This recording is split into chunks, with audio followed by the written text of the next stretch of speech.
Get your messaging down. Practice 3 key message points. You don't need to tell a story about every single aspect of your business. That's for part 2 when someone reaches out to you. But in an interview, stay focused on what the interview is about. If it's an entrepreneurial interview, talk about your business. If it's a health interview, talk about the tips you have that pertain to health or wellness. So make sure you understand what your key message points are before you go into an interview. I'm Junaid Ahmed, host of Hacks and Hobbies podcast and a digital presence advisor at HumbleZone. This episode is brought to you by Home Studio Mastery. I launched a consultation and course program to help podcasters and course creators to create a space in their homes that will reduce the friction of creating content and appearing their best when showing up on camera. The pandemic gave us a lot of issues, but this one is here to stay. We're now so much closer to our audience thanks to video becoming more popular and affordable. I help guide folks who want to create Hollywood-worthy studios to not only capture great content, but also build more confidence, more authority, and be more comfortable in front of the camera. If I can do it, you can too. And with my help, you can do it faster. So if you'd like to learn more, visit homestudiomastery.com and how you too can create a home studio that brings out your personality, professionalism, and possibilities. Thank you for tuning in to Hacks and Hobbies with your host, Junaid. We're visited by our amazing guests coming from all walks of life who want to learn their story, their struggles, and their journey on how they got to where they are today. So stick around. Today we get to speak with Andrea Pass. She creates and implements PR campaigns in a wide range of categories. You can check the list in the show notes, it is very long. Andrea has expertise in national, regional, and local media relations. Her strength in relationships, coupled with her knowledge of the ever-growing media base, results in securing top-tier, targeted media placements to increase your brand awareness, and I cannot wait to learn more. She also serves on the board of directors of several organizations found in the show notes. Something that really separates her from the rest is when she created her webinar series, Resonate to Revenue. Let's jump into this episode and discover the origin and ongoing journey of Andrea Pass. Andrea, thank you so much for jumping on and talking with us today. Thank you so much for having me. Absolutely. So I love to learn a little bit more about how you got started in this space of public relations, in this space of building your expertise or sharing people's expertise in the national, regional, and local media. Because obviously that's not something that you grew up thinking, I'm going to be a PR agent. What's really funny is in high school, I was always the publicity chair of this committee, of the school musical, of that club. And I actually wrote a column for the local weekly newspaper called In the High School. Check it And out. so I would interview people who were the president of this club or, someone in the band or whatever it was. And so I was always marrying public relations with media. And it was just kind of a funny thing because off I went to college to study broadcast journalism. And I was planning on being the next Dan Rather. So of course I'm dating myself here, but I was going to be on air, traveling the globe, reporting. And then when I got into the working world, going straight to CBS in New York City, I realized I loved public relations. And I loved doing it because I was still doing it for organizations. And so I decided to flip-flop a little bit on my original career direction and stick with what I was already good at and already doing. And so public relations has been it for me since way back in high school. Wow. And a lot of people don't have that. They don't have that one interest that sustains them. But for me, it worked out that way. And I love the press. I love the media. And I love clients and getting those clients coverage by the media. So it's all worked out. Man, that's so powerful. It's amazing what we do in our past lives or in our beginning lives and then realize that that's something that we really enjoy to do. And I can remember back to when I wanted to be a pilot, but that didn't go that way because I was introduced to these computers early on, and having a computer at home definitely strengthened that relationship for me to go in that direction. So I'm sure that there's a lot more to it, like why you even started doing the writing in high school. Yeah, I mean, some of it was as simple as designing a flyer and Mm, hanging it in the local stores to get interest on the show at the high school yeah. or the club or the sporting event, or we had a marathon every year that raised money for local charities. So it started with that. And the writing, public relations writing, is different than all other kinds of writing. Mm, Because in public relations, we need to focus on the who, what, where, when, why, and how. And we've got to interest the press to be able to cover more. So yeah. back in the day, it was writing a press release because then the journalist would do the interview and write the article. Mm, Today, press releases are rather antiquated. We use them to really pull information to write a pitch sure. because so much is done via email. Gone are Mm, the days that you mail a press release or that you would even email a press release. Now it's one-on-one contact with the press. And I think that being a people person has caused me to find and start Andrea Pass Public Relations. yeah. And the fact that, they say if you love what you do, you've never worked a day in your life. And I've always loved publicity and public relations. So it was a natural. And actually, my anniversary of starting my business is coming up, and I'll be celebrating 4 years having Andrea Pass Public Relations. So it's a really Wow. exciting time to work with clients and get them coverage in the press. And the difference today is by getting coverage in the press, I am getting them content to share on their social media pages. And every day, everyone's looking for new content. So it Yeah. doesn't matter if the interview is today or in 3 months or 6 months.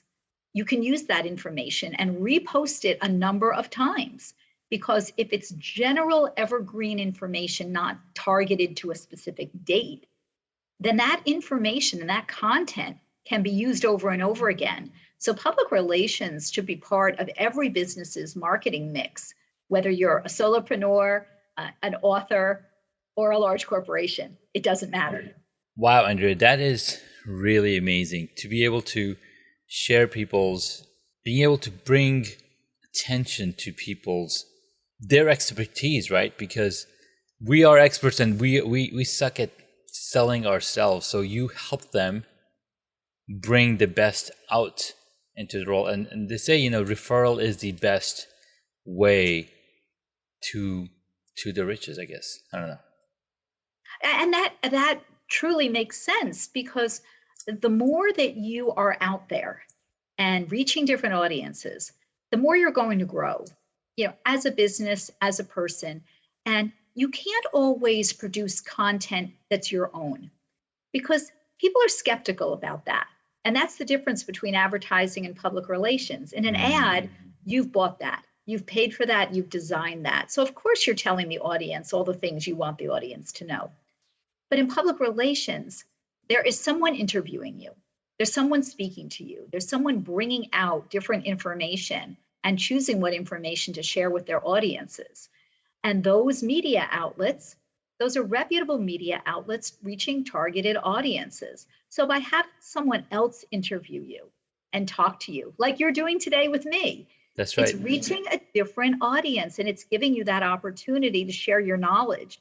And when someone hears a podcast or reads an article or sees a TV segment, they're thinking, oh, that's a business I want to engage with. Mhm. I like what Andrea Pass is saying, so I'm going to reach out to Andrea Pass Public Relations and schedule a call. Maybe she can create a PR campaign for my business and help grow my business. Or maybe I'm working with a holistic therapist right now who has a new book, Mental Health Uncensored.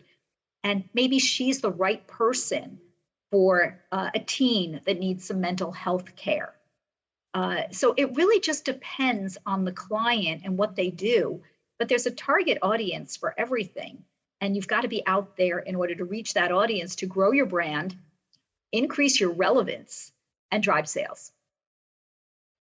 Man, I love that. The more people that are talking about you, the better it is for you. I remember when Matthew McConaughey came out with his book, Green Lights. It was fabulous. It was fabulous. The book is amazing, and we would not have known about it unless he talked about it, right? We could publish all day long on Amazon because it's so easy, but unless they had a marketing campaign, unless he did the 500 episodes or guesting on 500 different shows talking about that book, we would not have known about the powerful of it. Right. And the thing is, we're all not Matthew McConaughey. And quite True honestly, had I not read Greenlight, I wouldn't have realized really how sensitive he is, how much he cares about his own well-being and his own health. Yeah. Because so many people are so wrapped up in business that business takes their whole lives. And Matthew McConaughey took time off to meditate and to leave the spotlight to be able to care for his own health. And I think that everyone needs to recognize that we're not celebrities, yet we can have that fame, so to speak, by making sure others know about our business, our product, our book, our service. So others have to know about it somehow. I was on the phone a few weeks ago with a company that makes scented candles. They must have about 50, 75 different scents of scented candles. Problem is, no one knows about them. Yeah. And I said, why don't you cut this down to a dozen or maybe 2 dozen? Save your money and put that toward PR so we can make sure people know about your candles, because no one's buying them. Yeah. People have to hear about something to engage with it. And there might be those people that are out there searching for a health coach that helps you eat healthier and cut down on sugar or salt or carbs or whatever. But if you don't know who's out there and you don't take the time to read, listen, and watch, you're not going to know the right health coach for you. Absolutely. Man, I love the point where you said they had 50, how many scents did they have? 56? They had like 50, they had so many different flavors of Yeah, candles. different flavors. And I'm thinking, why would you have that many SKUs? And I'm certainly not a product developer. Yeah. I happen to sit on the executive board of the nonprofit United Inventors Association of America. And so I do deal with a lot of inventors. Yeah. But it's important that you do your homework and determine how many SKUs of a product should you roll out with at any given time. It's one thing if you're P&G or Unilever or M&M Mars, but when you're an entrepreneur, you've got to start with one thing, do one thing well before you grow it. And remember that public relations should be part of that element, because it's easy to say, I have this great product, but if no one knows about it because you're not out there and no one's putting you out there, a public relations person will make sure that you are relevant on a consistent basis. And that's what I do at Andrea Pass Public Relations. I love that, because when you mentioned you had 56, you're like, you need to pare it down to 12 or maybe a couple of dozen. And that's exactly what Apple did, because in the 90s, Apple was going downhill without Steve Jobs. When Steve Jobs came back, he's like, why do we have 100 different models for the same thing? We're going to pare it down. We're just going to have one for each. And this is before the iPod was introduced. This is before, and they're like, we just have the iMac, and they didn't have a Mac Mini. You just have one product essentially to make it really easy for the consumer to decide. Because that's something, the decision fatigue. We all have decision fatigue. Which brand of detergent do I buy? Which soap do I get? And then once you've picked one soap, now you just buy the same thing, because now you don't want to make decisions over and over and over again. But certainly you stick with what you know. And I think in the Yes. business world, we do business with people we know, like, and trust. So Yes. you have to start with that, getting to know a brand, a business, a contact before you engage with that. You might give Exactly. something a try. It's one thing if it's a brand and, oh, M&M is now coming out with mint M&Ms. Well, I jump all over that because I love mint, Yeah. but you may hate mint, so you're not going to jump all over that. But Mm. for the average entrepreneur, no one knows your business, no one knows your brand yet. You have to start somewhere. And if you're not staying in the public eye with interviews in newspapers, television, radio, podcasts, blogs that you can then repost on social media and tag those media outlets and get an engagement, Yeah. then you're nowhere. So if you expect someone to know, I had a call the other week, someone who is on his second or third book. I said, how did your first few books go? Well, no one bought them. I said, did anyone know about them? Well, I was on Amazon. I said, it doesn't matter if you were on Amazon. There's How a did million anyone know products. to go to Amazon? And the answer was, well, I don't really have a budget. Well, then you wrote the book for yourself. Then it's, I'm not saying that you shouldn't do that. There are a lot of people that write a book for themselves, people Yeah. who write a memoir to share it with family. But if you want it to get out there and you want to have a following, you've got to be sharing that information with audiences that can make you relevant and drive those sales to your business. That's an interesting. So interesting, right? So they created a book.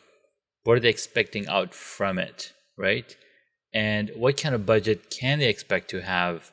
And based on that budget and the marketing, based on how many people buy that book, how much sales would they be able to generate from knowing that, hey, this is the author. I really love it. I want to work closer. Like when I read the book by Gay Hendricks, The Big Leap, and as I'm reading the book, and I'm like, I wish I could work with this guy because how insightful he is with his own clients. And that's the truth. Many people write a book to increase awareness of their business.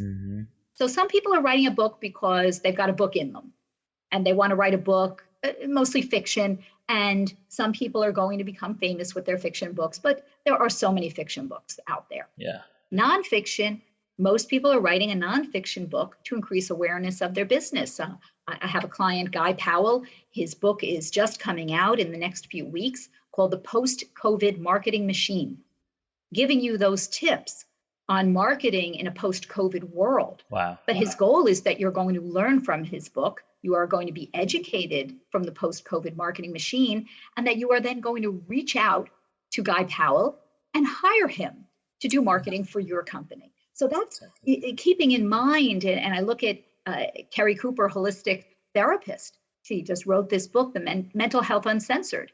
She wants to be able to speak to more and more parents about the mental health of their teens and young adults.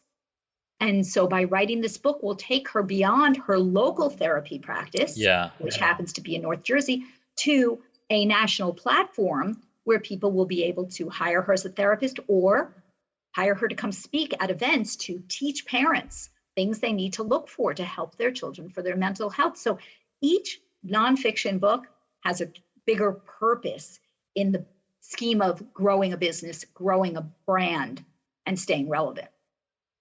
I love that. It's amazing. Man, we've talked a lot about public relations and its impact on what it can do for your business. And Andrea Pass has been doing this for many, many years, finally, launching her own business in almost 4 years ago. That's amazing. Tell us what keeps you motivated. And I think you've mentioned a lot of the things, what keeps you motivated, but what's the one thing that really gets you up in the morning to like, all right, let's go help these people get more face time? I think the most important thing when you're a business person and I'm a solopreneur is I love success. And if I secure interviews or press coverage for my client and they're receiving success, well, I'm on cloud nine. So every day I'm excited because something else is happening or someone's getting back to me and booking an interview that I suggested. I just actually had coffee with a former client of mine who has retired a few years ago. We were catching up. And during that coffee, I had 3 emails responded that wanted to book interviews with 3 different clients. Wow. So I'm giddy. I'm like a little kid in a candy shop.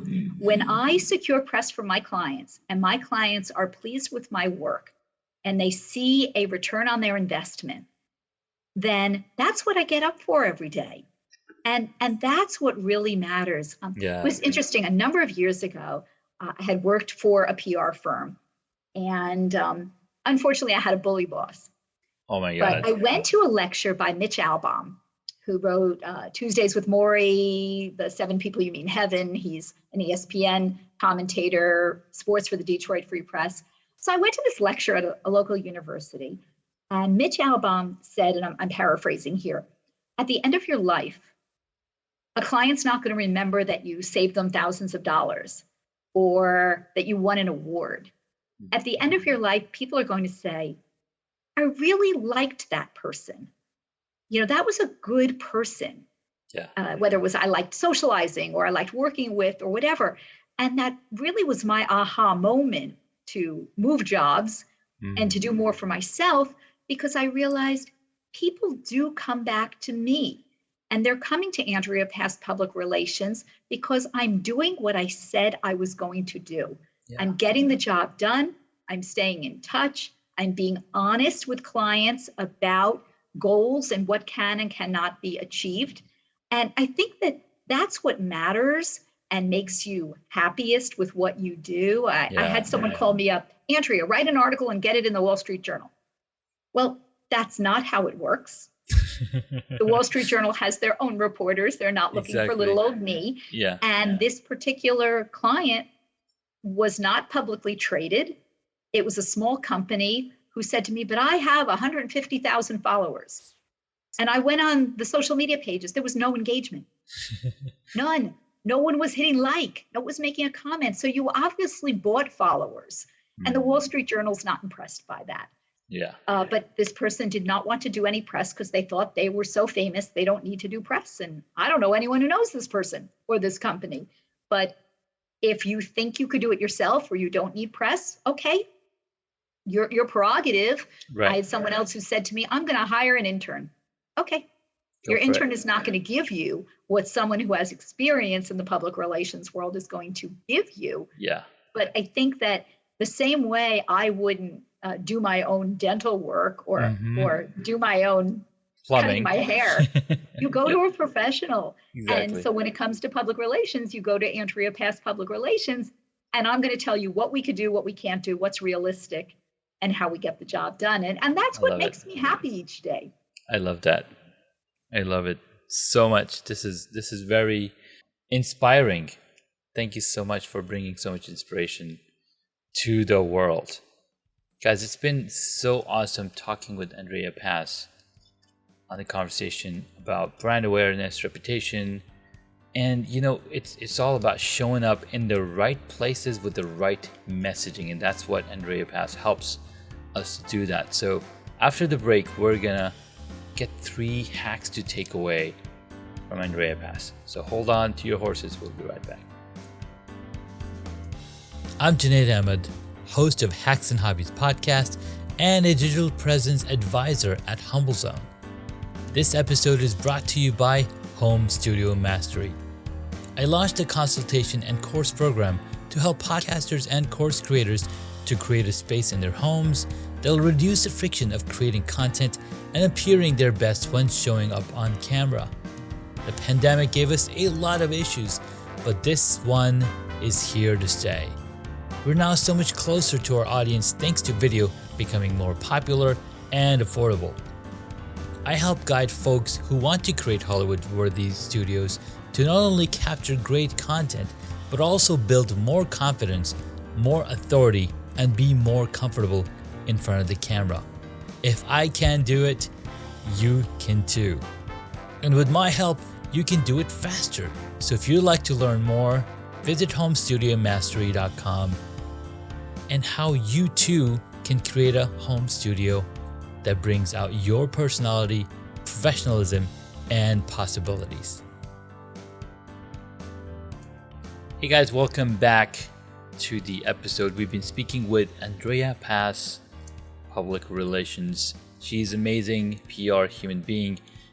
And on top of that, she's an amazing human being. I mean, just having this really flowing conversation about the power of other people knowing about what you are about.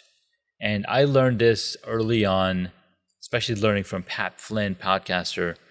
He said, the best way to grow your podcast is by guesting on other people's podcasts. And I'm like, it didn't make sense to me. I was like, no, but I want to bring people to my podcast. And which is also great because you're giving other people a platform to grow.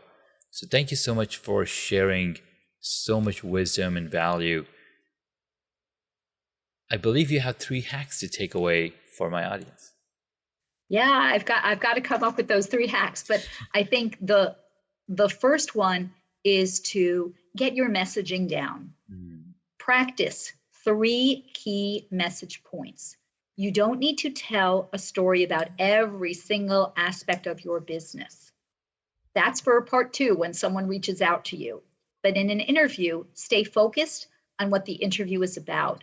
If it's an entrepreneurial interview, talk about your business. If it's a health interview, talk about the tips you have that pertain to health or wellness. So make sure you understand what your key message points are before you go into an interview. So that's number 1. Number 2, when you're doing an interview, before that interview, familiarize yourself with that media outlet. Don't go in cold. A good public relations person who books an interview will be sending over some article links or podcast links or broadcast links. Take some time so you know the style and the format of the media outlet before you engage and do that interview. Hack number 3, and obviously I could go on and on and on. Of course, yeah. Everything is on the record. Ooh. When you do an interview, everything's on the record. So you can't say something funny because that might be taken the wrong way. Oh, wow. You have to be careful what you say. I had a client years ago, and he was an attorney, and he wanted a feature in a bar journal. So I was a baby PR person. Took me months. There was no internet at the time. So I'm pitching on the phone and faxing. And I get this interview. We're on the phone with the interview, and he's discussing with the bar journal how he and his buddies go out on Friday night with all of the briefs, and they get drunk at the local bar and they're reading the briefs. So of course, me as a public relations professional chimes in, that's really not what he means. What he means is it's important that the team reviews the briefs before the next step. Well, the reporter said, Andrea, if you don't stop talking, the interview is over. And the client said, Andrea, hang up the phone, get off the call. I freaked. I hung up, immediately went to my boss. My boss was very angry at the client. And the headline in the bar journal the following week was how this law firm reviewed, briefs over beer. It was not a good article. That was the head. It didn't even matter what was in the article. That was the headline. So the press is not your friend. Focus on your business. Answer the questions. If there's a question you cannot answer, then you need to move on. Don't make it up. The press doesn't want you to make it up. So tip number 3, everything is on the record when you're doing an interview with the press. I love that. Wow.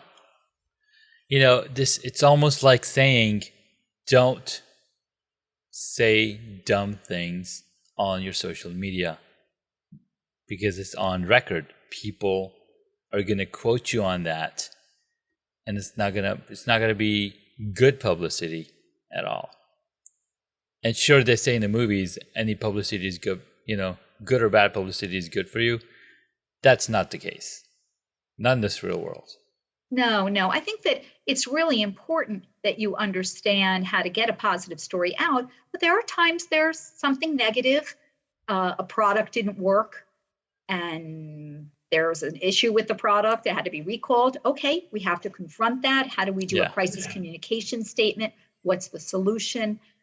Then there's natural disasters that happen. A warehouse or a shipment might have gotten totally ruined or delayed. Okay, we've got to come up with crisis communications in that case.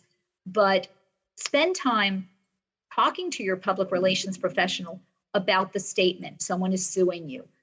Can you put out a statement? Let's double check with the attorneys. What can you say and not say?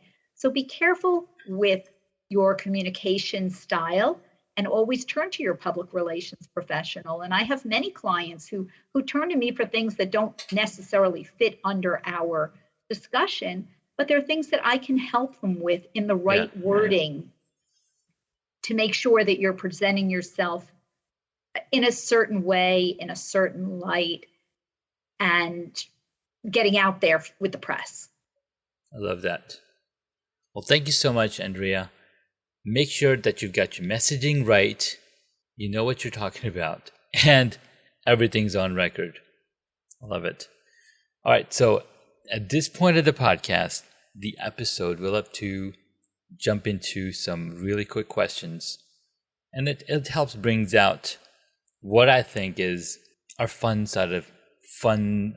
I don't even know what to say about it, but it's something that I'm passionate about, so I'm going to ask this question. Okay, go right ahead.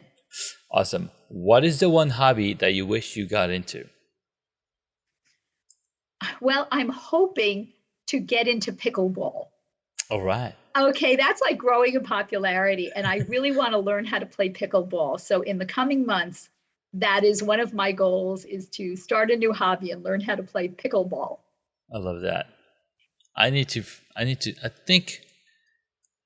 think I've heard this because, my neighbors across the road are playing pickleball. They've got a little net on their driveway. They've been playing this, and my kids have gone and played with them. So yeah, it is growing in a lot of popularity. Interesting stuff. Our next question, what did you want to be when you were a child? Well, when I was little, I wanted to be a travel agent. In fact, we played travel agency. We would go to the local travel agency and get all the brochures. And then me and my friends would line up the brochures, and I would arrange a trip for them to Spain. And they would arrange, a trip for me to California. And I always thought being a travel agent would be so much fun. And what's funny is now my husband does all of the travel planning because I don't have any interest in it. We decide where we want to go. And then he researches and tells me what he finds. And then I say, okay, book this, this, and this. And he does that. So it's kind of funny that that didn't happen. But as I got older, I wanted to be a broadcast journalist, and then changed over to PR. So I guess I've only had three career aspirations and ended up in number 3. I love it. That's pretty awesome. I mean, you get to travel. You still get to travel all over the world, which is amazing. Yeah, I mean, I got to tell you, getting to a certain stage of your life and having that opportunity to go traveling. I just returned from a vacation in Mexico. We're going to cruise Alaska that got postponed for a few years, and hope to rebook the Europe trip that got canceled. So it's good when you hit a certain stage of your life that you're able to travel a little bit more. I love that. Nice. What is your favorite movie or TV show? Oh my goodness, I'm really corny. Okay, That's okay. So some of my I am favorite corny movies, as well. I'm corny as could be. I could watch Dirty Dancing over and over again. And one of the reasons is I was working for CBS at the time, and cousin Bruce Morrow, actually is the intro to Dirty Dancing. So I knew about the movie before it came out, and he had a book he had written, and he gave me an advanced reader copy that talked about Dirty Dancing. So we saw the movie the first night it opened. Nice. And I worked with cousin Brucey when I worked at CBS, and I like other hokey movies, Pretty Woman, things like that. I don't know. I'm kind of hokey. That's awesome. They're the classics. Yeah, and you know what? And I admit this, I still watch General Hospital. Oh wow! I started watching. That's still going on? It is. Oh my God! I started watching soaps, I guess, in middle school. And when I was in college was the whole Luke and Laura thing.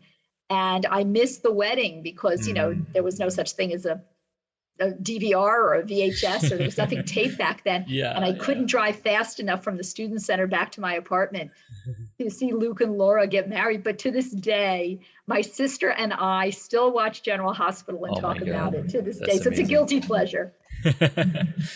Why not? That's awesome. Why not? All right. Yeah. Our next question, what movie would you choose if you got to play a character in it? Wow. That's a tough one. If I got to play a character in it, I mean, it would probably be like a rom-com movie. Something like You've Got Mail or Sleepless in You've Got Mail, Meg Ryan, and yeah, Tom Hanks. Tom Hanks, that's right. Yeah, those kind of, all those Meg Ryan, When Harry Met Sally. Yeah. Like all those kind of fun, hokey rom-com movies. Because I think if I could star in a movie, I wouldn't want to be so serious. So I wouldn't pick a drama. Not a drama. I don't do horror films or thrillers. Me neither. No thanks. No interest. All right, perfect. I love it. Thank you so much. I recently watched Top Gun, and Meg Ryan was in it. She was Goose's wife. Now, it's very funny because we had never seen Top Gun, the original, and we actually watched it the other night for the first time because it was the last night it was on Netflix. Yeah. And so I have to tell you, I could not get into it.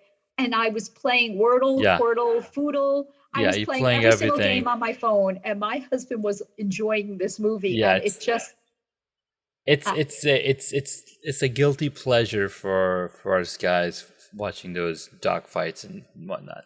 That's why it's called a dog fight. I sat by his side. Yes, and so we were together. Awesome. That's all that matters. Exactly. Next question: who is your favorite superhero? Oh my goodness. I'm going to have to go superhero. I'm going to have to go with Wonder Woman. All right. She is a strong, powerful woman who gets it done and juggles everything. And I think that one of the things I love to say in life is, if you need something done, ask a busy woman. A busy woman can always add another something to her plate. Oh my God. So whether we're running a business like Andrea Pass Public Relations, or we're carting the kids here and there, or we're volunteering. Yeah. I had someone from an organization ask me for some help yesterday. Yep. I said, okay. Sure. So after this call, I'm going to be helping this nonprofit organization with something they're working on, because I'm a busy woman and I can take another thing on my plate. Oh my God, I love that. That's hilarious. So you are all right, Wonder Woman. That's it. All right, last question. If you were a board game, what would it be? What's a board game? Gosh, I don't know. I don't know a lot of the new board games, but I'm going to have to go back to the Game of Life. Oh, the Game of Life. Because I think that we have so much going on in our lives, and I don't remember all the details of the Game of Life, but I remember in the Game of Life, you had your job and you had your family and you had your interests and your hobbies and your travel. And I think that one of the things I always say is this world is all about life-work balance. And I put life first. Life or balance. Life goes before work. Yes. And so I guess I would pick the Game of Life. I love it. Well, thank you, Andrea, for your time and sharing your wisdom, your journey, your stories, and the hacks that we can take away from this episode. Where can my audience find you? Well, thank you so much. This was a great conversation. I enjoyed your questions. So thank you so much for having me on today. You could find me at AndreaPassPR.com or on Instagram, Andrea_Pass_PR. I'm on LinkedIn, Andrea Pass, and I'm on Facebook, Andrea Pass Public Relations. So feel free to reach out to me on my website, AndreaPassPR.com. You can schedule a consultation, a free consultation to talk about public relations. So feel free to do so, and please make sure when you're scheduling that you mention Hacks and Hobbies, so I know that's how you found me. Yeah, so I hope yeah. we can connect very soon. Absolutely. Thank you so much again. Have an amazing evening, and we'll see you in the next episode. Congratulations, you made it to the end of the episode. Thanks so much for listening to our guest on this episode.